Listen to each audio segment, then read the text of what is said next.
Para entendermos melhor sobre as classes sociais, devemos saber, primeiramente, o que são. Bom, o termo classe social, ele é utilizado para dar a ideia de que existem distâncias sociais bastante significativas na sociedade. Em outras palavras, isso quer dizer que os indivíduos e os grupos possuem diferenças entre si e, devido a isso, ocupam lugares diferentes na sociedade. No entanto, quando analisamos sociologicamente, nós não podemos falar em classes sociais sem falarmos na existência de relações extremamente desiguais entre elas. Na prática, isso diz respeito à existência de uma relação de dominação entre uma classe e outra. A diferença na possibilidade de acesso ao poder político, ao poder econômico, aos bens culturais, à educação, dentre outros prestígios valorizados em nossa sociedade, eles demarcam a diferença entre essas classes sociais. Sintetizando, as classes sociais só existem e só podem ser compreendidas dentro do seu caráter relacional, pois uma classe só existe em relação à outra. Por exemplo, não podemos dizer que uma cidade é longe sem ter um ponto de referência para dizer que aquilo é perto. Logo, não podemos falar, por exemplo, em classe dominante sem a existência de uma classe dominada.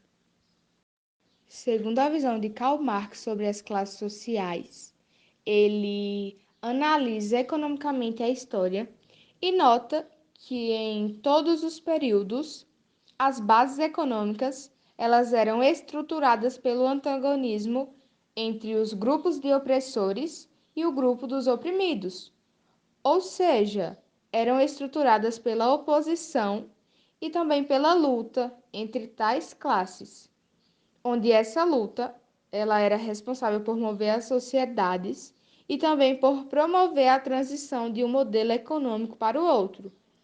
Assim, na sociedade antiga, havia os senhores e os escravos. Já na sociedade medieval, havia os suzeranos e os vassalos.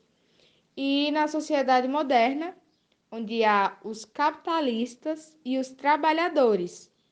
No capitalismo, esse antagonismo ele é bastante expresso nas classes sociais. Ainda seguindo a visão de Marx, existem dois grandes grupos de interesse de classes contrários.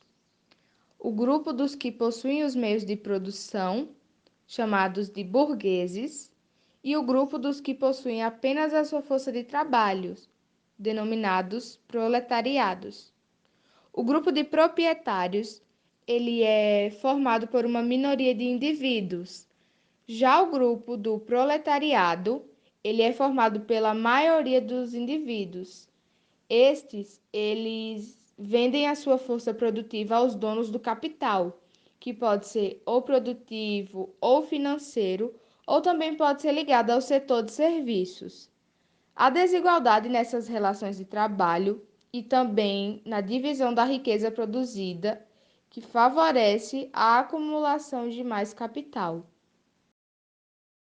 A consciência de classe foi uma percepção das condições de existência de um sujeito no capitalismo. Foi construído por Marx e Engels ao longo dos tempos do século XX, por meio de outras situações que estavam a acontecer, como, por exemplo, a luta de classes. Então, basicamente, a consciência de classe seria encarar o seu próprio papel dentro de um sistema produtivo, seja como produtor dos meios financeiros ou como proprietário dos meios de produção para a futura geração de riqueza. Para Marx, a consciência de classe pode provocar a união e a coesão entre os iguais, além de trazer a luta para as melhorias da própria classe. Por meio da incompreensão de que um trabalhador atual se encontra, como por exemplo, por meio de exploração, como classifica Marx a alienação, o trabalhador acomoda-se, não percebendo ou não reconhecendo uma possível possibilidade de se livrar das explorações do meio da classe burguesa. Dentro desse meio surge uma das principais características da consciência de classe, que seria reconhecer os proletariados como a principal força de produção, pois eles representam a principal peça no meio de uma máquina produtiva. Podemos ter como exemplo os movimentos grevistas, que seriam um determinado grupo de setor de trabalhadores se unem e decidem interromper suas atividades. Consequentemente, esses trabalhadores irão se unir. A única escolha do sistema de produção também será estacionar suas atividades, pois a produção depende somente dos seus trabalhadores. A consciência de classe foi produzida por Marx e Engels e sendo lançada por diferentes livros. Um deles é A Sagrada Família, que seria a situação de um proletariado dentro de um sistema capitalista. A estratificação social é a divisão da sociedade em estratos ou camadas sociais. Dependendo do tipo de sociedade, esses estratos ou camadas podem ser chamados de castas, estatamentos e classes sociais. A estratificação, ela ressalta a existência de diferença das pessoas, a desigualdade também da sociedade. E existem três principais tipos de estratificação social, que é a estratificação econômica, que ela é baseada de acordo com os bens materiais, fazendo com que haja pessoas ricas, pobres ou em situações intermediárias. Também temos a estratificação política, que é de acordo com os grupos que têm poder e os grupos que não têm poder, e também a estratificação profissional, que é baseada no grau de importância que dão para certas profissões. Por exemplo, às vezes valorizam mais um médico do que um professor, do que um pedreiro.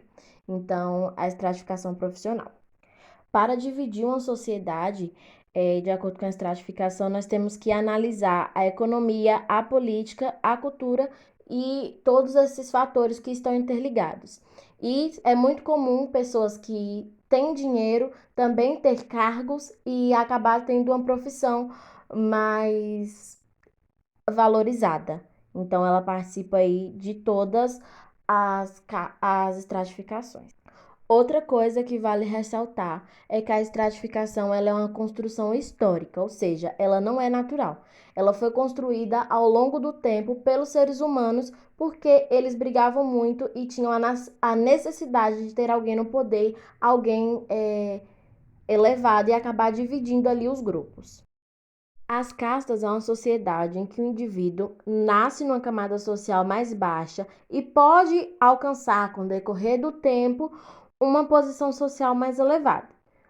Porém, tem sociedades que não permitem a mobilidade e, por mais que a pessoa faça esforços, ela não consegue alcançar uma posição mais elevada. Nesse caso, a posição social é atribuída de acordo com o nascimento. Então, se os pais dela são de uma classe mais baixa, ela também vai ser da classe mais baixa e ela não pode sair daquela classe. Na Índia, a sociedade ela é dividida em castas, porém não é permitido o casamento de pessoas de castas diferentes e não tem como você elevar a sua casta. Então, se você nascer numa camada social, você vai morrer nela. A sociedade feudal da Europa foi um exemplo típico de estatamento. Bom, o estatamento é uma camada social semelhante à casta, porém mais aberta. Na sociedade estatamental, a mobilidade social é difícil, porém não é impossível, como na sociedade de casta. Essas situações de mobilidade eram difíceis de acontecer, pois as pessoas normalmente permaneciam em seus estatamentos em que havia nascido. Se uma pessoa, porém, no estatamento é permitido você casar com alguém com uma classe social mais elevada que a sua. No Brasil, as classes sociais são classificadas de acordo com a renda familiar, se dividindo em classe alta, classe média e classe baixa. Nos baseando no critério de classificação econômica da Secretaria de Assuntos Estratégicos e da Associação Brasileira de Empresas de Pesquisa, podemos afirmar que cada grupo de classes alta, média e baixa é qualificado por letras, a classe A, B, C, D e E. Consequentemente, os outros grupos se classificam em subcategorias, como, por exemplo, a classe A, que se divide em A1 e A2, a B, que se divide em B1 e B2, e a classe C, que, seguindo essa lógica, se divide em C1 e C2. Tendo em mente essa classificação econômica, o grupo A1 refere-se à classe mais alta, possuindo a melhor qualidade de vida e maior poder aquisitivo. Por outro lado, o grupo E aponta a classe mais baixa, dessa forma apresentando baixa qualidade de vida e menor poder aquisitivo. Esse critério de classificação econômica se dá através da renda familiar, dos bens e do grau de escolaridade. Por outro lado, a classificação do Instituto Brasileiro de Geografia e Estatística qualifica as classes sociais basicamente em 5 categorias, de acordo com a renda familiar mensal, sendo essas 5 categorias: a classe A, a qual apresenta a renda familiar acima de 20 salários mínimos, a classe B, onde a renda familiar está entre 10 e 20 salários mínimos, a classe C, com a renda familiar de 4 a 10 salários mínimos, a classe D, com a renda familiar de 2 a 4 salários mínimos, e, por fim, a classe E, onde a renda familiar é somente até 2 salários mínimos. Decorrente da pandemia do novo coronavírus, 4,9 milhões de brasileiros saíram da classe média e foram para a classe baixa. Em 10 anos, é a primeira vez que grupos de pessoas com renda familiar de R$ 2.971,37 a R$ 7.202,57 assemelham-se aos que possuem uma renda familiar de R$ 262,02 a R$ 2.238,20, cerca de 47% da população brasileira. Esses dados foram retirados de uma pesquisa realizada pelo Instituto Locomotiva, depois de uma recolha feita entre os dias 21 e 22 de março. Cerca de 1.620 pesquisas foram realizadas em 72 municípios. Os estudos apontam que, do ano de 2010 até agora, a classe média no Brasil saiu de 54% da população e desceu para 47% da população. Já a classe baixa teve um aumento de 38% em 2010 para 43% em 2020 e atualmente se encontra em 47% da população. Em 2011, a elite era constituída por 8% da população brasileira, a classe média por 54% e a classe baixa por 38%. Já em 2020, a elite era constituída por 6% da população brasileira, a classe média por 51% da população brasileira e a classe baixa por 43% da população brasileira. Já nos dias atuais, em 2021, a elite representa cerca de 6% da população brasileira, a classe média 47% e a classe baixa 47% também da população brasileira. Meu nome é Yasmin Martins Mendonça, eu sou de Biocombustíveis B, primeiro ano, e eu vou falar sobre a classe social para Karl Marx. Bom, na análise econômica da história, Karl Marx ele observou que todos os períodos das bases econômicas eram estruturados pelo antagonismo entre grupos de opressores e oprimidos. Essa luta, ela movia as sociedades e promovia a transição de um modelo econômico para o outro. Dessa forma, a sociedade antiga tinha os senhores escravos, a sociedade medieval tinha os suceranos e os vassalos, e na sociedade moderna, os capitalistas e os trabalhadores. Ou seja, no capitalismo, esse antagonismo é expresso nas classes sociais. Para Marx, existem 2 grandes grupos de interesses de classes, contrários um ao outro. o grupo dos que possuem os meios de produção, que é a chamada burguesia, e os grupos dos que possuem apenas a força de trabalho, que é o chamado proletariado. O grupo de proletários é formado por uma minoria de indivíduos e o grupo de proletariado é a maioria dos indivíduos. Eles vendem sua força produtiva aos donos do capital, que pode ser produtivo, que são a indústria, a agricultura e a pecuária, e podem ser financeiro, que são bancos e seguradoras, ou ligados ao setor de serviços, comércio, transporte e a comunicação. A desigualdade nas relações de trabalho e na divisão da riqueza produzida permite a acumulação de mais capital, que para ele os fatos sociais são um fenômeno social de motivação econômica e o conflito que acontece entre elas também é de natureza econômica, ou seja, são conflitos de interesses materiais entre proprietários e não proprietários dos meios de produção e da riqueza. Ou seja, a classe social também é uma divisão política que pode promover mudanças sociais por meio da ação coletiva. Para resumir a teoria marxista, as classes sociais são grupos de indivíduos que partilham de uma posição similar nas relações de produção, seja quais forem elas. E para finalizar, Marx ele avaliava que a vitória das classes operárias levaria ao fim do capitalismo e à construção de uma sociedade igualitária. Bom, para o IBGE, a população brasileira é dividida em 5 classes sociais. E para avaliar essas classes é usada a renda familiar bruta mensal, de acordo com os salários mínimos.